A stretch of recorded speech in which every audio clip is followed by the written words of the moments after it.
ಬೈಲಹೊಂಗಲ ಪಟ್ಟಣದಲ್ಲಿ ಶುಕ್ರವಾರ ಸಂಜೆ ಸುರಿದ ಧಾರಾಕಾರ ಮಳೆಯ ಪರಿಣಾಮ ರಾಯಣ್ಣ ವೃತ್ತದಲ್ಲಿ ರಸ್ತೆಯ ತುಂಬೆಲ್ಲ ನೀರು ಹರಿದು ಸಂಚಾರಕ್ಕೆ ಅಡಚಣೆ ಉಂಟಾಯಿತು. ಶುಕ್ರವಾರ ಕೂಡ ಮಳೆಯ ಆರ್ಭಟ ಮುಂದುವರೆದಿದ್ದು, ರಸ್ತೆಗಳ ಮೇಲೆ ಹೊಳೆಯಂತೆ ನೀರು ಹರಿದು ವಾಹನ ಸವಾರರು ಪರದಾಡಿದ್ರು. ಕೆಲಕಾಲ ಟ್ರಾಫಿಕ್ ಸಮಸ್ಯೆ ಸಹ ಉಂಟಾಯಿತು. ಇನ್ನು ಮೊಣಕಾಲವರೆಗೂ ನೀರು ಬಂದಿದ್ದರಿಂದ ಕೆಲ ಅಂಗಡಿಗಳಲ್ಲಿ ನೀರು ನುಗ್ಗಿದ ಪರಿಣಾಮ ಅಂಗಡಿಕಾರರು ನೀರು ಹೊರಹಾಕಲು ಹರಸಾಹಸ ಪಟ್ಟರು.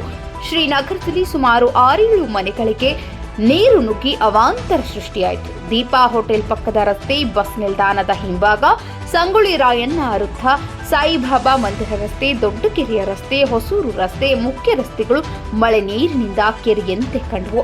ಪಟ್ಟಣದ ತಗ್ಗು ಪ್ರದೇಶದ ಮನೆಗಳಿಗೆ ನೀರು ನುಗ್ಗಿದ್ದು, ಒಟ್ಟಿನಲ್ಲಿ ಜನಜೀವನ ಅಸ್ತವ್ಯಸ್ತವಾಯಿತು.